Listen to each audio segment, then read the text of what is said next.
A pesar de que muchas personas en el día de hoy consideran que la enseñanza bíblica acerca del infierno no es más que un mito anticuado, muchos continúan valiéndose de esta imagen cuando quieren referirse a algo violento o aterrador.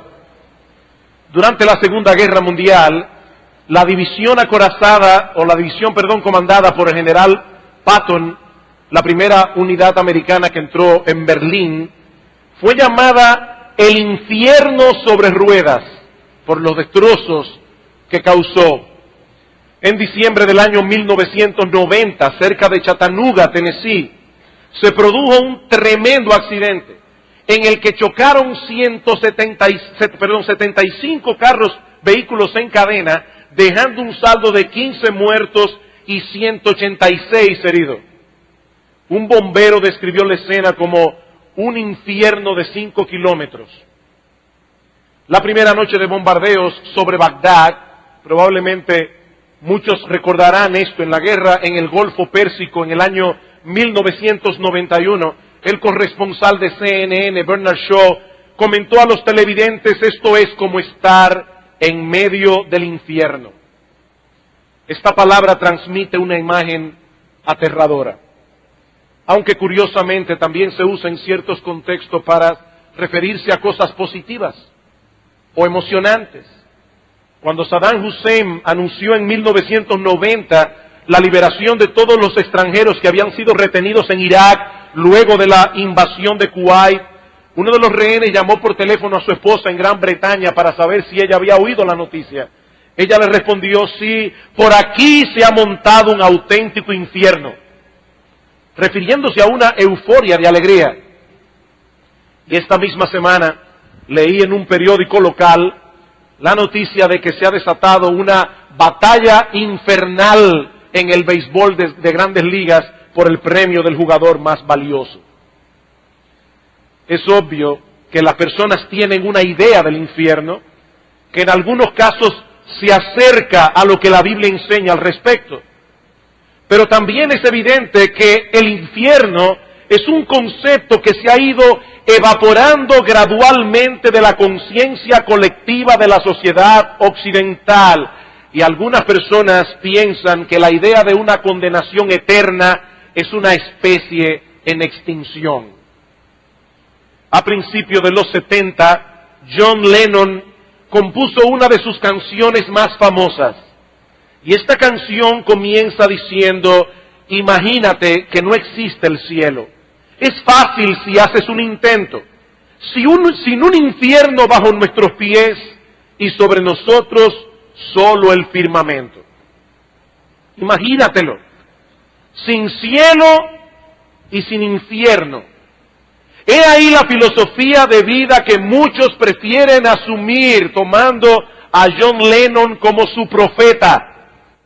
De la nada venimos y a la nada volveremos, y entre una nada y la otra debemos procurar sacarle el jugo a esta vida, porque esto es todo lo que hay. Pero ¿es realmente así? ¿Es realmente así que después de la muerte física no hay nada más? Sí se puede hacer el intento y tratar de imaginar que no existe el cielo ni el infierno, haciéndole caso omiso a las contundentes enseñanzas de Cristo y a la Biblia en general. Pero mi amigo, el problema es que nuestra imaginación no puede fabricar una realidad distinta de la que hay. Las cosas no son como yo quiero imaginármelas, las cosas son como son. Y lo que quiero hacer en esta ocasión es echar un vistazo a lo que la palabra de Dios enseña con respecto al infierno. Porque es la única voz autoritativa que puede proveernos información veraz y segura sobre la existencia después de la muerte de aquellos que parten de este mundo enemistados con Dios, de aquellos que parten de este mundo en sus delitos y pecados. Sí, yo sé que el tema no es agradable, yo lo sé. Para mí no va a ser fácil predicarlo, para ustedes no va a ser fácil oírlo. Pero ¿qué dice la Biblia con respecto al infierno? En la mañana de hoy nos limitaremos a 4 aspectos fundamentales y el primero de todos es que el infierno es un lugar real. El infierno es un lugar real. Y digo esto porque muchas personas viven vidas tan miserables que no pueden imaginarse siquiera que existe otro infierno del que ellos han vivido aquí.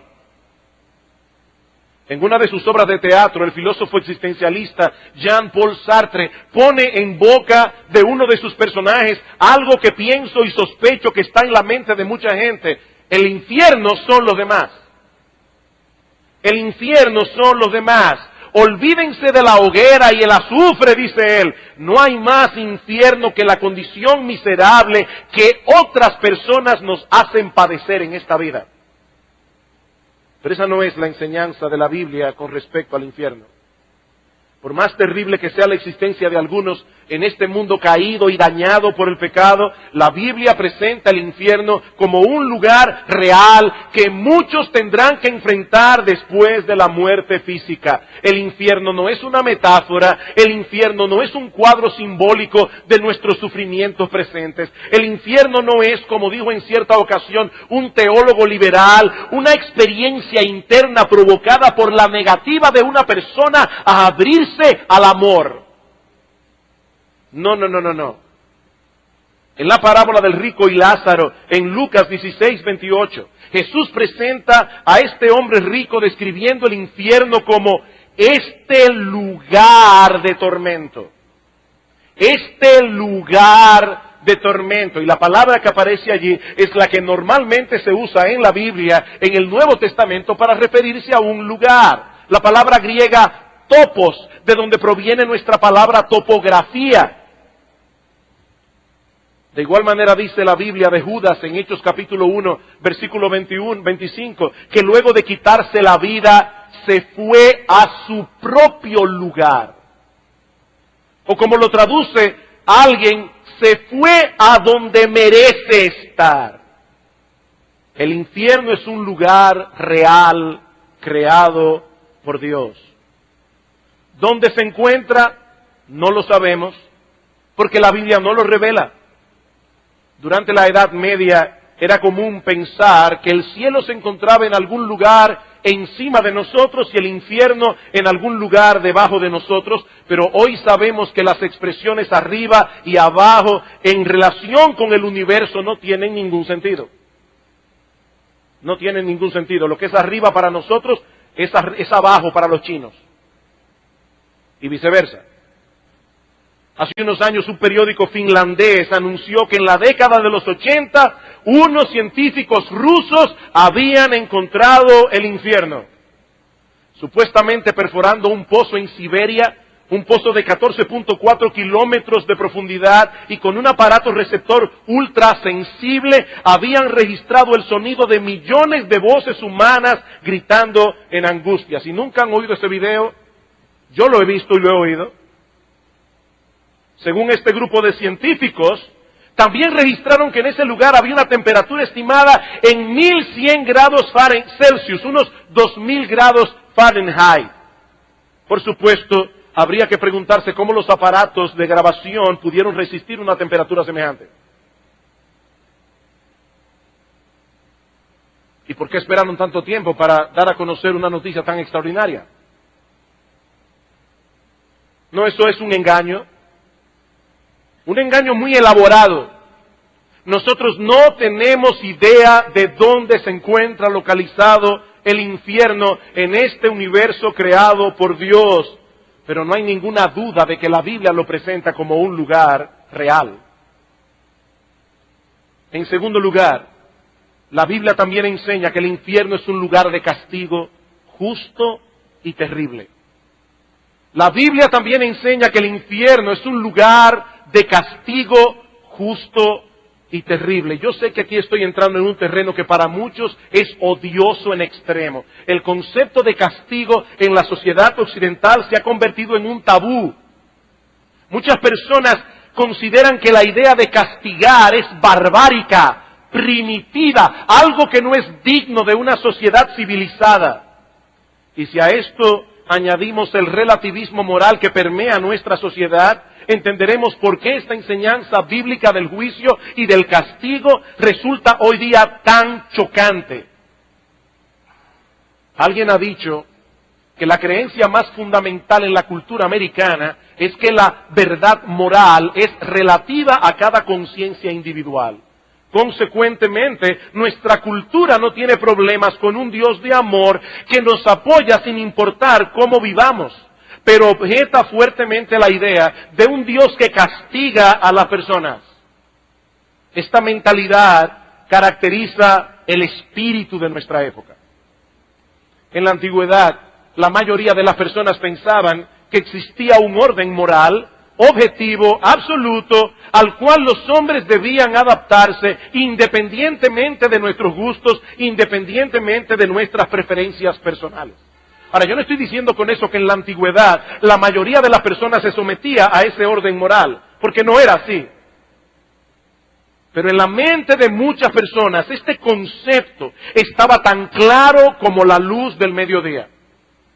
Pero entonces llegó la ciencia moderna en el siglo XVI, irónicamente promovida en un principio por la idea de que un Dios racional había creado el universo y que había dado al hombre la capacidad de aplicar su razón para entender ese universo racional. Sepan esto, amados hermanos y amigos que están aquí de visita en esta mañana, es por la influencia de la cosmovisión cristiana que nace la ciencia moderna. Pero poco a poco comenzó a desarrollarse en el hombre moderno la mentalidad de que la ciencia era el único medio para poder conocer con certeza las cosas. Lo que no se puede probar por la ciencia no se puede conocer. Y muchos llegaron a pensar también que la ciencia podía aplicarse para transformar el orden natural a nuestra conveniencia. De manera que ya no tenemos que controlar nuestros deseos para que encajen con la realidad. No, ahora podemos transformar la realidad para que encaje con nuestros deseos. En otras palabras, ya no hay un orden moral preestablecido al que debemos someternos. No, ahora corresponde a cada individuo o a cada conglomerado social decidir lo que está bien, decidir lo que está mal. Ahora imagínense a una persona que ha comprado esta religión, porque es una religión. Imagínense a una de estas personas religiosas que ha comprado esta filosofía y que opina, por ejemplo, que el sexo fuera del matrimonio es perfectamente apropiado porque el sexo es una inclinación natural en el hombre. ¿Cómo reaccionará este individuo cuando le digamos por medio de la Biblia que algún día Dios castigará a los adúlteros y a los fornicarios? ¿Cómo reacciona este individuo? Se siente altamente ofendido, se siente abusado porque se han pisoteado sus derechos. Dios no tiene derecho a juzgarme. Pero la Biblia enseña sin lugar a dudas que el mismo Dios que estableció una ley moral que debe regir a todos los hombres por igual, estableció castigo para aquellos que violen su ley. Como sabe cualquier cuerpo judicial, una ley sin sanciones son palabras al viento. Una ley sin sanciones son palabras al viento y Dios no habla por hablar. En Mateo capítulo 26, versículo 46, el Señor Jesucristo nos dice que los impíos irán al castigo eterno, castigo eterno. Y en 2 Tesalónica capítulo 1, versículo 9, Pablo dice que los que no conocieron a Dios ni obedecieron el evangelio de nuestro Señor Jesucristo sufrirán pena de eterna perdición. Allí será el lloro y el crujir de dientes, dice el Señor. El infierno es un lugar de sufrimiento y miseria. Eso lo vemos más claramente al considerar el origen histórico de la palabra Gehenna, que es la que normalmente aparece en griego y que se traduce en español infierno. Alrededor del año 750 a.C., subió al trono de Judá un hombre impío llamado Acaz. Y una de las atrocidades que este rey idólatra cometió fue la de sacrificar a sus propios hijos al dios amonita de Moloc en el valle de los hijos de Hinnom, o valle de Hinnom, un lugar ubicado al sudoeste de Jerusalén. Este rey impío fue sucedido por su hijo Ezequías, un hombre temeroso de Dios que abolió las prácticas idolátricas de sus padres. Pero a la muerte de Ezequías le siguió su hijo Manasés, tan impío y tan idólatra como su abuelo Acá. Este volvió a edificar los altares paganos en el valle de Hinnom, donde sacrificó también a algunos de sus hijos. Manasés fue sucedido por su hijo Amón, tan impío como el padre. Y este a su vez fue sucedido por Josías, uno de los reyes más piadosos que tuvo Israel en toda su historia. Josías destruyó los altares que sus ancestros habían edificado y destinó el valle de Hinnom para ser un vertedero público donde iban a parar los desperdicios y toda la basura de Jerusalén. Más tarde este lugar fue escogido para arrojar los cuerpos de animales muertos, así como los cadáveres de los criminales que se pudrían allí o eran consumidos por el fuego, un fuego que ardía continuamente porque siempre había algo que quemar. Un escritor señala que en ese lugar las llamas nunca dejaban de arder y los gusanos nunca dejaban de comer. Los hebreos le llamaban Geben Hinnom, o en su forma abreviada Ge Hinnom, la cual pasó al idioma griego como Gehenna.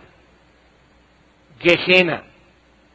De modo que esta palabra comunica la idea de desgracia, deshonra, pecado, culpa, desolación, castigo. Esta palabra aparece 12 veces en el Nuevo Testamento, 11 de ellas fueron pronunciadas por Cristo mismo. Y su enseñanza no deja lugar a dudas en cuanto a la terrible realidad del infierno. En Mateo 5:29 Cristo advierte del peligro de ser arrojado con todo tu cuerpo en el Gehenna, en el infierno. En Mateo capítulo 23, versículo 33, menciona a los hipócritas que no podrán escapar de la condenación del infierno. Cuando envió a los 12 discípulos a predicar el Evangelio y sabiendo de antemano que habrían de enfrentar muchas dificultades y muchas persecuciones, Cristo les dice: no temáis a los que matan el cuerpo, mas el alma no pueden matar. Temed más bien a aquel que puede destruir tu cuerpo y tu alma en el Gehenna, en el infierno. En otra ocasión se refirió al Gehenna como el lugar donde el gusano de ellos no muere y el fuego nunca se apaga. Y aunque algunas de estas descripciones son metafóricas, eso no suaviza la realidad del infierno, sino que la recrudece. Porque la realidad siempre será peor que aquello que se usa como una simple comparación. El infierno es un lugar de castigo justo y terrible.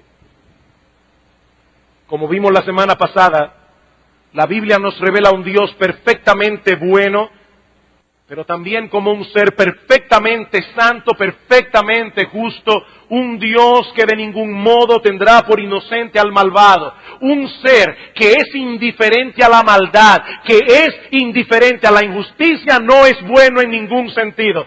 Si nuestro Dios no es un Dios justo, entonces sería el diablo.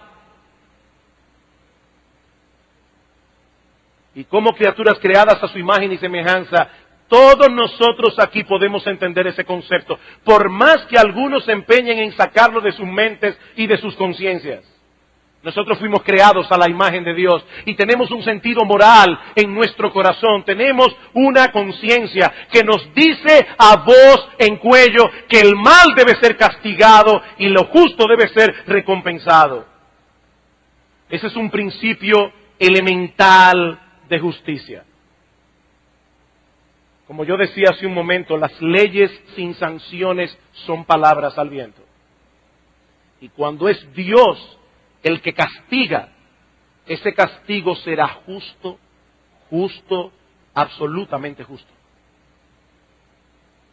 El juicio de Dios, dice Pablo en Romanos 2, es según la verdad. Nadie recibirá un poco más de lo que merece, pero tampoco ni un poco menos. Es por eso que la Biblia enseña claramente que en el infierno no todos sufrirán el mismo grado de castigo. En el infierno habrá diferentes grados de castigo. Dice en Lucas capítulo 12, versículo 47, aquel siervo que conociendo la voluntad de su Señor no se preparó recibirá muchos azotes, mas el que sin conocerla hizo cosas dignas de azote, será azotado, pero poco, porque todo aquel a quien se le haya dado mucho, mucho se le demandará, y al que mucho se le haya confiado, más se le pedirá. El castigo será proporcional al conocimiento y a las oportunidades. Es a la luz de esa realidad que Cristo pronunció un juicio tan severo contra las ciudades de Betsaida, de Corazín, de Capernaum.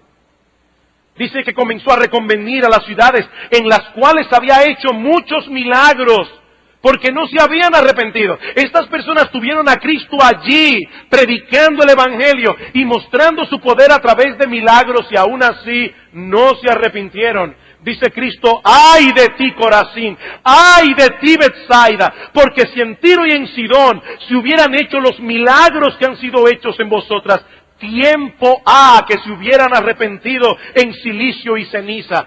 Por tanto os digo que en el día del juicio será más tolerable el castigo para Tiro y para Sidón que para vosotras. Tiro y Sidón eran dos ciudades reconocidas por su idolatría.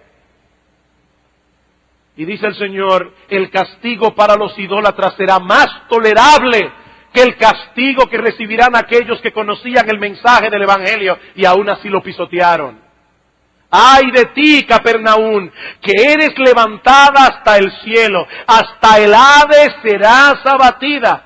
Porque si en Sodoma se hubieran hecho los milagros que han sido hechos en ti, habrían permanecido hasta el día de hoy. Por tanto os digo que en el día del juicio será más tolerable el castigo para Sodoma, una ciudad llena de homosexuales, una ciudad llena de lesbianas. El castigo para esos homosexuales y para esas lesbianas será más tolerable que el castigo que recibirán aquellos que pisotearon el Evangelio de Jesucristo, habiéndolo conocido.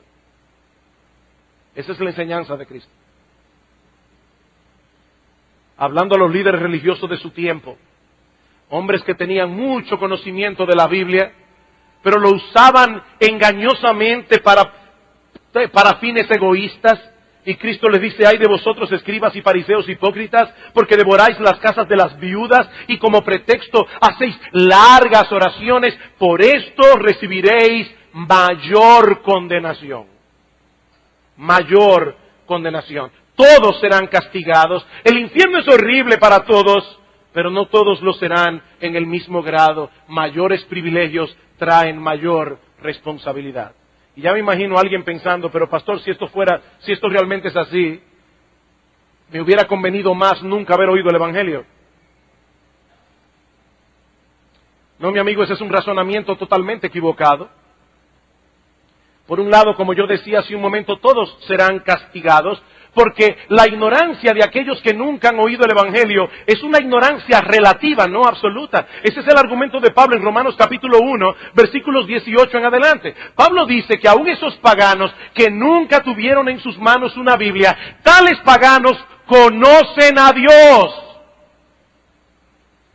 ¿Cómo lo conocen? Porque las cosas hechas por Él, su eterno poder y deidad, se hacen claramente visibles por medio de las cosas hechas, de modo que no tienen excusas. Dios es un artista que quiere ser conocido y puso su firma de artista al pie de su obra. Por donde quiera que mires, verás un testimonio de la gloria de Dios. No es una ignorancia relativa, por eso no son inocentes, son culpables. Alguien se preguntaba qué va a pasar con los pobres inocentes de África que nunca han oído el Evangelio. Y R.C. Sproul responde muy sabiamente, los pobres inocentes de África no serán condenados porque Dios no castiga a los inocentes. Ahora la pregunta es, si hay algún inocente en África. Pablo dice que no. Todo hombre sabe que Dios existe. Claro que psicológicamente muchas personas se convencen de lo contrario. Pero Pablo dice, habiendo conocido a Dios, no le glorificaron como a Dios. ¿Saben qué pasa, mis amados hermanos y amigos que están aquí en esta mañana? Nadie puede vivir como si Dios no existiera. Eso es imposible. Cada vez que una persona grita airada, esto no es justo, sin saberlo, está reconociendo que existe un estándar de justicia al que todo el mundo debería someterse. Si no, esa expresión no tiene sentido. Pero ¿cómo puede existir un estándar de justicia al que todo el mundo debiera someterse sin un legislador que haya dado tal ley? No es una ignorancia relativa. Por eso serán azotados, metafóricamente hablando. Pero por otra parte, la predicación del Evangelio es el medio por excelencia que Dios usa para salvar a los pecadores. Pablo dice en Romanos capítulo 1, versículo 16, que el Evangelio es poder de Dios para salvación. Y más adelante dice que la fe viene por el oír, y el oír por la palabra de Dios. Dios ha escogido la predicación del Evangelio como el medio por excelencia para salvar a los pecadores. Por eso el castigo será más severo contra aquellos que rechazaron ese medio de gracia habiéndose expuesto a él, porque la oportunidad de escuchar el Evangelio es en realidad un enorme privilegio. Nosotros no sabemos en qué sentido algunos recibirán mayor condenación, y no tiene sentido ponerse a especular más allá de lo que la Biblia revela. Pero yo creo que nosotros podemos suponer con bastante grado de certeza que una de las cosas que agravarán el castigo de muchos en el infierno será su memoria. El recuerdo de todas las oportunidades que despreciaron. El recuerdo de tantas predicaciones, el recuerdo de tantos devocionales familiares, el recuerdo de tantas oraciones paternas, aún con lágrimas. Eso agravará sin duda el remordimiento de millares y millares de los condenados en el infierno. ¡Oh, si hubiese hecho caso! ¡Oh, si hubiese venido a Cristo en arrepentimiento y fe, cuando todavía podía hacerlo! Pero el día llegará cuando toda oportunidad se perderá para siempre. Y eso nos lleva a nuestro próximo encabezado. Y es que el infierno es un lugar de castigo eterno. El infierno es un lugar de castigo eterno. Y aunque yo no voy a repetir todo lo que dijimos en el sermón anterior acerca de la justicia de Dios al castigar eternamente los pecados que se cometen en el tiempo, solo quiero recordar dos cosas. Primero, que los crímenes que no se castigan, que los crímenes no se castigan tomando en cuenta el tiempo que lleva a cometerlos. Como yo decía la vez anterior, ni siquiera la justicia humana actúa de esa manera. Un segundo es suficiente para apretar el gatillo y cometer asesinato. Un segundo. 10 años puede llevarle a un individuo tramar un engaño para robarle todo lo que el otro tiene. Pero el crimen cometido en un segundo se va a castigar más severamente que aquel que lo cometió durante 10 años. Lo que se toma en cuenta al imponer un castigo no es la cantidad de tiempo que lleva a cometerlo, es la dignidad del ser que fue dañado u ofendido con el crimen. Imagínense por un momento cualquiera de estos niños que están aquí sentados en esta mañana, que de repente un día el padre los ve pisoteando un gusano. Y el padre le dice: niño, mi hijo, no seas cruel, ni siquiera con un gusano, a menos que ese gusano estuviera en un lugar inconveniente. Pero yo no me imagino a ese padre llamando al niño y diciéndole: ¡oh, tú perverso! ¡Qué cruel eres! Maltratando a ese pobre gusano. No. Ahora, si el padre viera a ese mismo niño maltratando al gato de la casa, probablemente la reacción sería diferente. Porque un gato no es lo mismo que un gusano en nuestra mentalidad. Nosotros le asignamos un valor diferente. Ahora, si el padre encuentra a ese niño torturando a uno de sus hermanos, entonces la situación sería 1000 veces peor. El problema del pecado es que se trata primariamente de una ofensa contra Dios. Y Dios es infinitamente digno de ser adorado, infinitamente digno de ser obedecido. Todo pecado que el hombre comete contra Él merece una pena infinita. Todo pecado. Pero por el otro lado tenemos que tomar en cuenta que cuando los pecadores vayan al infierno, seguirán dañados en sus corazones, ahora sin el freno de la gracia común de Dios, y seguirán pecando y blasfemando y aborreciendo a Dios con toda su alma por los siglos de los siglos. Y por lo tanto mereciendo condenación por los siglos de los siglos.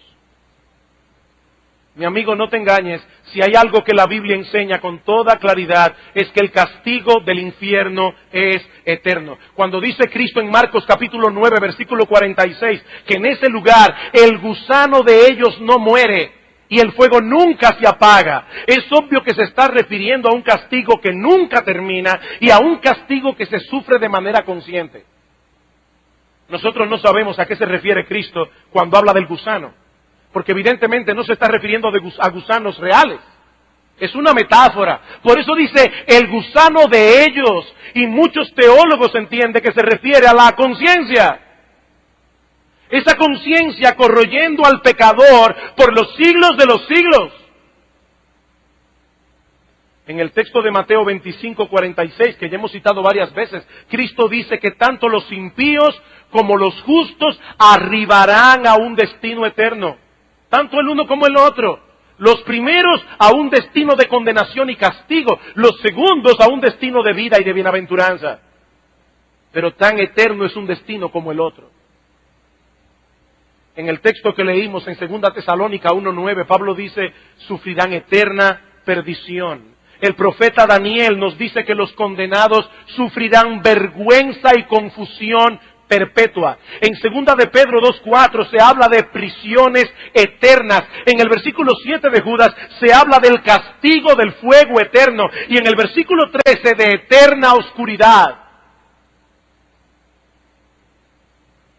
Dios se empeñó en dejar señales claras de advertencias para que no hubiese ninguna duda al respecto. El castigo del infierno es eterno.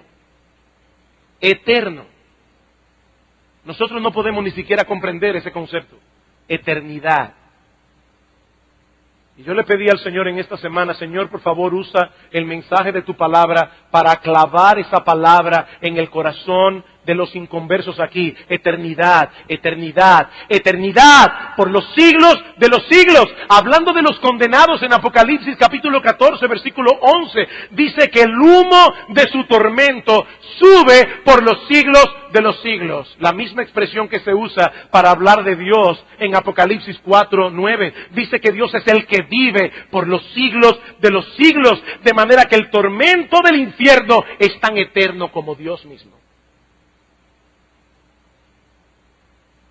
Sí, yo sé que algunas sectas pseudocristianas enseñan que los pecadores serán destruidos en un instante cuando sean arrojados al infierno. Y algunos dicen que lo que sube por los siglos de los siglos es el humo. No, ese texto dice algo más. Dice, y serán atormentados, no tienen reposo de día ni de noche. No tienen reposo de día ni de noche. Queridos hermanos y amigos que están aquí en esta mañana, por más duras que suenen estas palabras, es imposible evadir la enseñanza de la Biblia al respecto. El infierno es una terrible realidad. Tan terrible que Dios el Hijo se hizo hombre para sufrir el infierno en la cruz del Calvario y así poder proveer al hombre salvación gratuita por medio de la fe. Pero aún hay algo más. Y es que el infierno fue preparado para el diablo, para sus ángeles y para todos aquellos que decidan seguir sus caminos. Para todos aquellos que mueran con su puño alzado contra Dios. Alguien decía en un tono de burla blasfemo que el infierno estará lleno de gente interesante. El infierno estará lleno de gente interesante. Recuerdo en mis primeros días como cristiano predicando el Evangelio en la universidad que un burlador me dijo algo similar. Y fulano va a estar en el infierno. Entonces fulana, tal actriz, estará en el infierno. Pues allí donde yo quiero ir. La Biblia lo plantea de otra manera. Mi amigo, la Biblia lo plantea de otro modo. Cristo habla del infierno como un fuego preparado para el diablo y sus ángeles. El infierno es un terrible lugar preparado especialmente para criaturas demoníacas. Ese es su destino. Y es interesante notar que esto es algo que los mismos demonios conocen. En cierta ocasión Cristo visitó una sinagoga y había allí un hombre endemoniado que de inmediato comenzó a dar voces diciendo: ¡Ah! ¿Qué tienes con nosotros, Jesús Nazareno? ¿Has venido para destruirnos? Y en una situación similar en Lucas capítulo 8, versículo 31, dice que los demonios le rogaban al Señor que no los enviase al abismo. Ellos conocen perfectamente cuál es el destino que les espera, pero como no tienen un átomo de bondad, tratan de llevarse consigo al mayor número de personas a través del engaño y de la seducción. De manera que ese horrible lugar que fue originalmente destinado, diseñado para el diablo y sus ángeles, recibirá en su seno a todos aquellos que decidan seguir los caminos del diablo en oposición a los caminos de Dios. Apocalipsis capítulo 21, versículo 8. El apóstol Juan viene describiendo lo que será la gloria del creyente en el cielo. Y dice en el versículo 7, el que venciere heredará todas las cosas y yo seré su Dios, él será mi hijo, pero los cobardes, los incrédulos, los abominables, los homicidas, los fornicarios, los hechiceros, los idólatras y todos los mentirosos tendrán su parte en el lago que arde con fuego y azufre, que es la muerte segunda. He ahí las personas interesantes que encontrarán los impíos en el infierno. Todos los cobardes estarán allí, todos los incrédulos, todos los abominables y homicidas, todos los fornicarios, todos los hechiceros, todos los idólatras, todos los mentirosos. Y fíjense que esta profecía tan dura se encuentra precisamente en el lugar donde se habla del cielo. El cielo es un lugar donde los santos disfrutarán de la presencia especial de Dios por los siglos de los siglos. Es en ese contexto que se escribe Apocalipsis 21:8. El paraíso perdido en el huerto del Edén vendrá a ser el paraíso recobrado por la obra redentora de Cristo. Pero es precisamente esa presencia especial de Dios la que los pecadores rechazan con todas las fuerzas de su ser. Por eso decíamos el domingo pasado, citando a C.S. Lewis, que al final de cuentas solo hay dos tipos de personas en el mundo. Aquellos que dicen a Dios, hágase tu voluntad, y aquellos a quienes Dios dirá al final de sus días, hágase tu voluntad. Me rechazaste con todas las fuerzas de tu ser. Oíste mi llamado de gracia una y otra vez. Pisoteaste el Evangelio y con él la sangre preciosa de Cristo. Ahora que toda oportunidad se perdió, hágase tu voluntad. Eso fue lo que quisiste. Eso es lo que recibirás por los siglos de los siglos.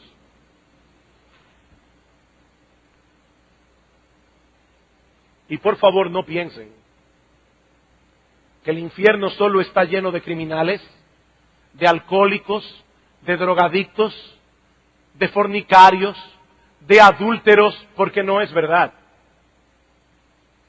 En el infierno habrá también mucha gente decente y moralista, que por estar confiando en sus propias obras, por estar confiando en su propia justicia, también desecharon el Evangelio de gracia de nuestro Señor Jesucristo. ¿Recuerdan la palabra del apóstol Pablo en 2 Tesalonicenses capítulo 2, versículo 8? Pablo dice allí que los que no obedecieron a Dios, no conocieron a Dios, ni obedecen el Evangelio de nuestro Señor Jesucristo, sufrirán pena de eterna perdición.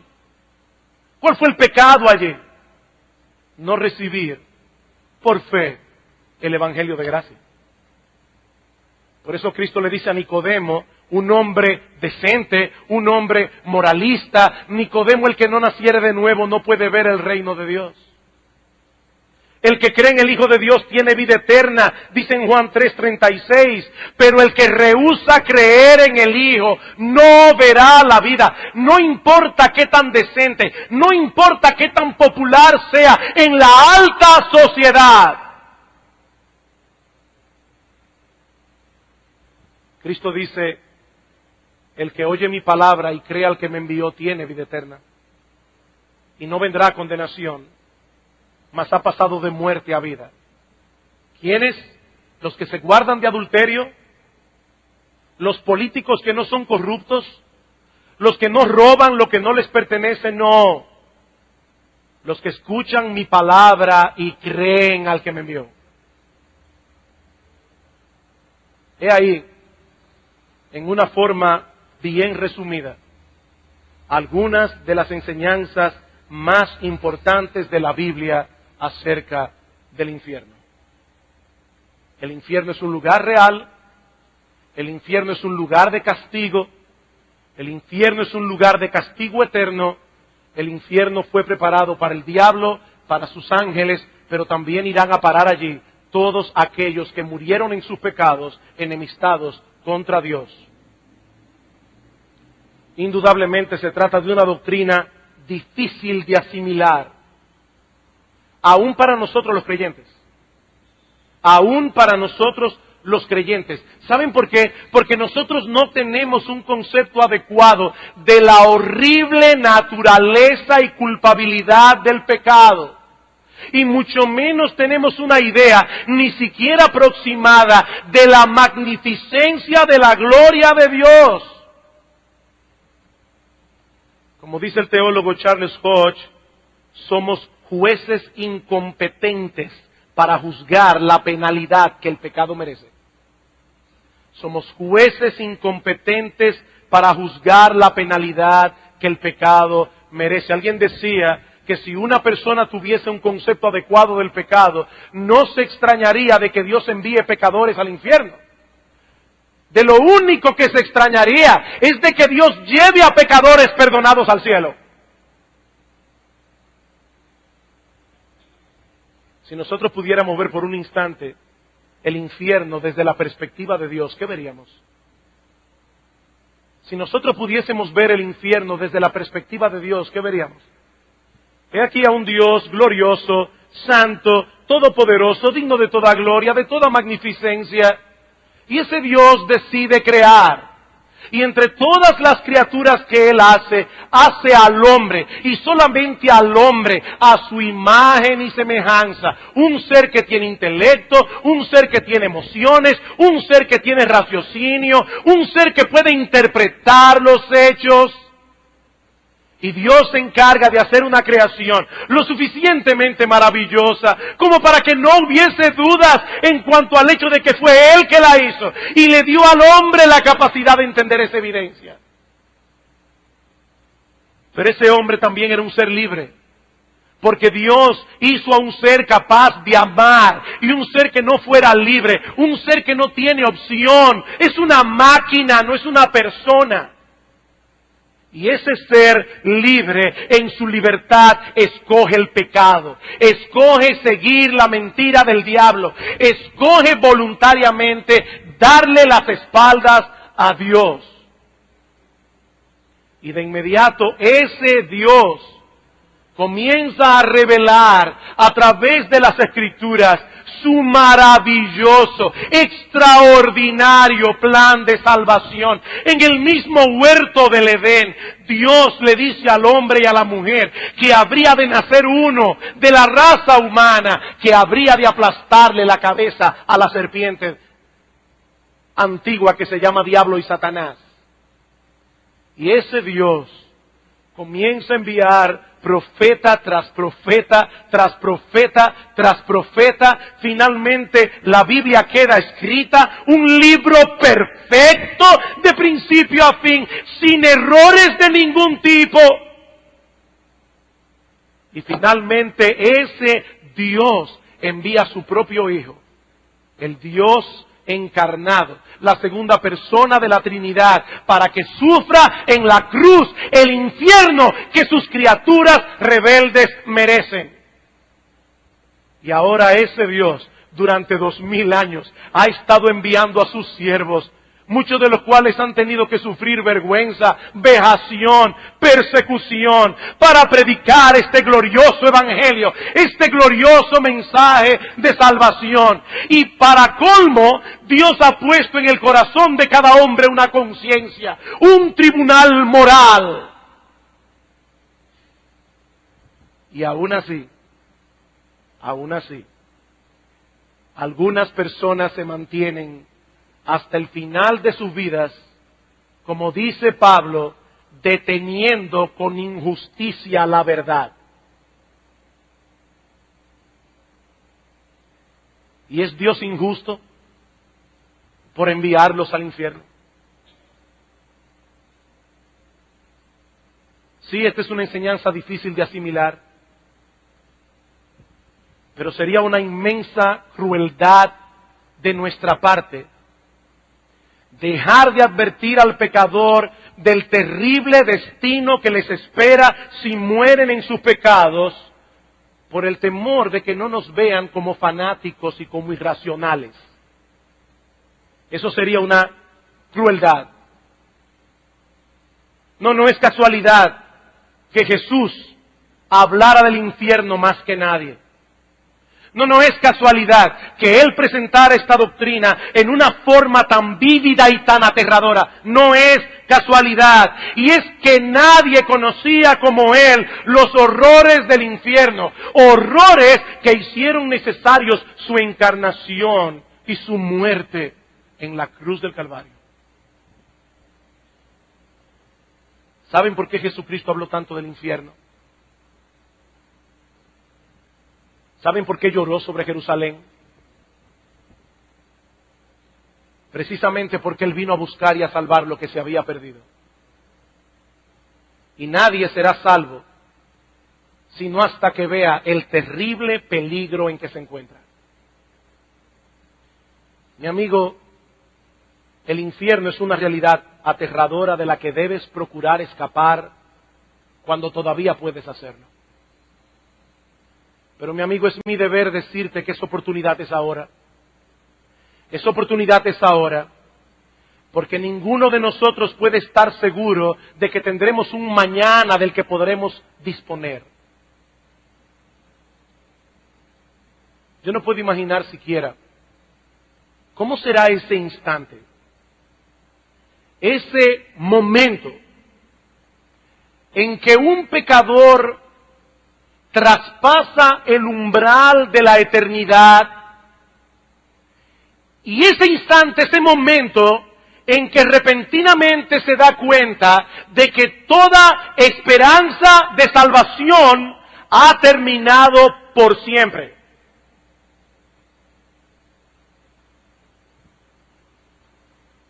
¡Qué terrible! ¡Qué terrible! Pero mi amigo, ese no tiene que ser el final de tu historia. Porque la puerta de salvación sigue abierta para ti. Dios te está dando una oportunidad. Él te trajo a este lugar. Él quería que tú escucharas este mensaje. Ah, pastor, pero ¿qué si yo no soy uno de los elegidos? Recientemente el pastor Salvador Gómez predicó acerca de eso. No, mi amigo, la Biblia no enseña en ningún lugar que los pecadores deben averiguar primero si son elegidos para venir a Cristo en arrepentimiento y fe. Más bien la Biblia proclama que todo el que venga será recibido. Todo el que venga será recibido. Todo el que venga con la disposición de confiar en Cristo y solamente en Cristo para la salvación de su alma. Todo el que a mí viene, yo no lo echo fuera.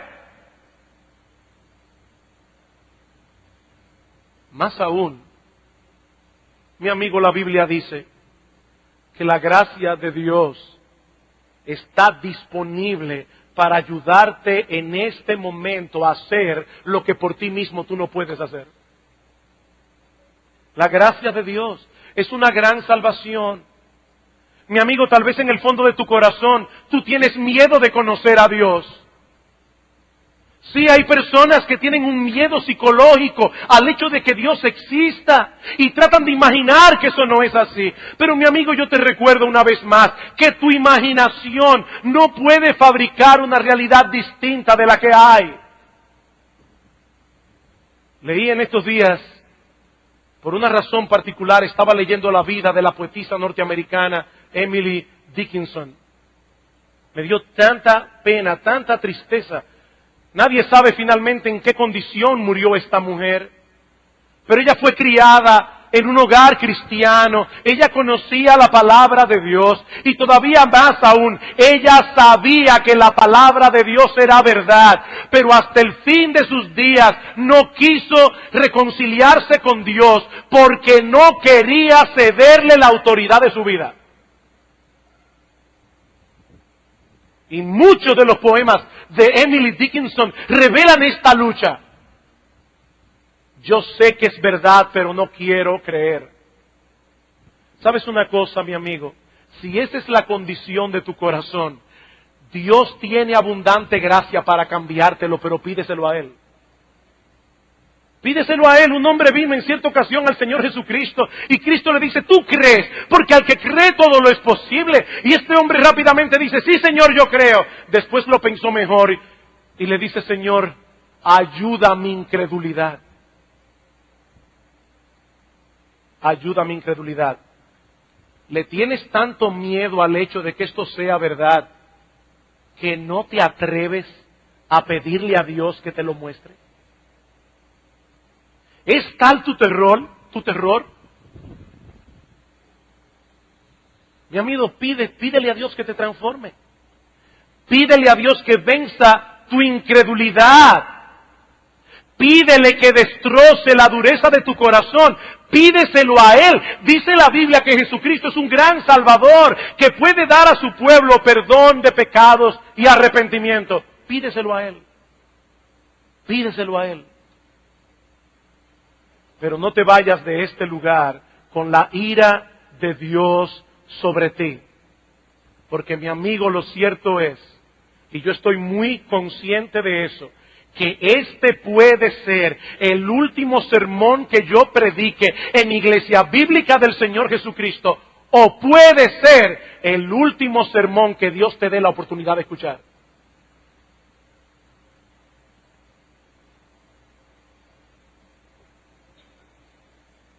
Que Dios tenga misericordia. Que Dios tenga misericordia. Vamos a orar. Oh Padre nuestro que estás en los cielos, Señor y Dios Todopoderoso, pensando en el infierno, no podemos dejar de ver que ciertamente es un lugar horrible, pero tampoco podemos dejar de ver que el Dios del cielo estuvo dispuesto a sacrificarse a sí mismo para que los hombres pecadores no tengan que ser arrojados en ese horrible lugar. Señor, usa tu palabra en esta mañana. Más allá de lo que nosotros podemos hacer, Señor, vence corazones obstinados, ablanda corazones endurecidos. Reparte abundantemente fe donde hay incredulidad, valentía donde hay cobardía. Señor, ten misericordia y salva a los pecadores. Padre, usa tu palabra en este mismo momento para que hombres, mujeres, jóvenes y niños clamen a ti en arrepentimiento y fe. Señor, ten misericordia.